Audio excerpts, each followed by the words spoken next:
They call it sovereignty. But who really owns Kenya? The flag may be ours, the anthem may be ours, but the land, the debt, and the profits, often they belong to London, Beijing, Washington, and Dubai.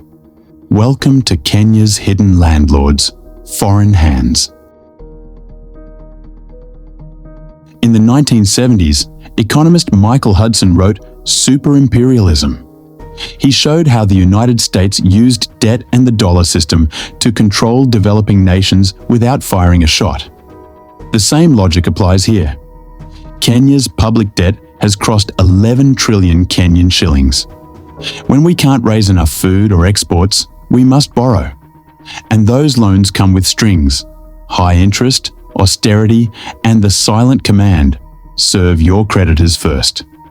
In Hudson's words, debts that can't be paid won't be paid. But until then, nations are trapped in a treadmill, borrowing just to import food, fuel, and goods. This isn't just mismanagement, it's structural. During colonial rule, Africans were pushed to grow cash crops, tea, coffee, sisal, for export. Food systems were broken. Post-independence, instead of rebuilding food sovereignty, leaders doubled down on imports: maize, sugar, wheat, rice. The trap is clear. When you can't feed yourself, you must import. When you import, you borrow. And when you borrow, you lose sovereignty. But debt is only one chain. Land and business are another. British firms like Camellia and Williamson Tea still control huge plantations in Kericho and Nandi. Majid Al Futtaim from Dubai runs Carrefour, dictating prices in our malls. Diageo, the British giant, controls East African breweries. The profits flow to London. Base Titanium, an Australian miner, extracts minerals in Kwale while communities ask, "Where's our share?" And then there are Chinese loans tied to roads and rail, debt backed by our taxes, collateralized by our future. So ask yourself, who really owns Kenya? If debt service swallows 1/3 of our taxes, if foreign companies dominate our exports and imports, if we borrow to buy food instead of growing it, then sovereignty becomes a flag without power, a song without freedom. Kenya doesn't just answer to Nairobi, it answers to Washington, London, Beijing, and Dubai.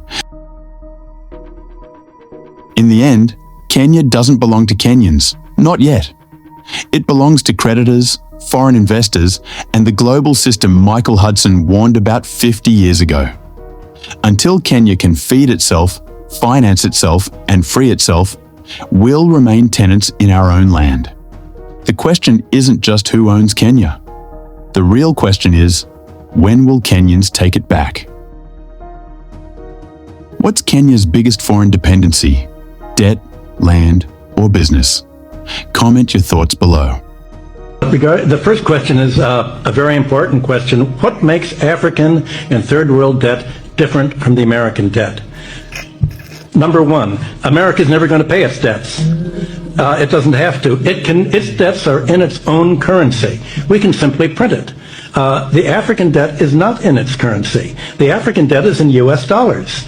Africa has to earn the US dollars, and the only way it can earn the US dollars is not to be assassinated for growing its own food and becoming independent and doing something that the United States does not like. The principle underlying the foundation of the World Bank, the International Bank for IBRD, research, the World Bank, is that no country should grow its own food. Africa and the third world should only grow export crops. To export, in order to have an oversupply of cocoa and other tropical raw materials, to keep down the price, they must buy their grain from the United States or Europe, so that if they do something that we don't like, we can do what America tried to do to China in the 60s. We can sanction them. We can say, we're going to starve you. We're going to not export any grain to you. So owing their foreign debt in dollars means that they have to somehow sell something that the United States wants, not what they want. I think the most evil organizations in the world today are the World Bank and the International Monetary Fund. And my book, Super Imperialism, that I wrote in 1972, is all about that.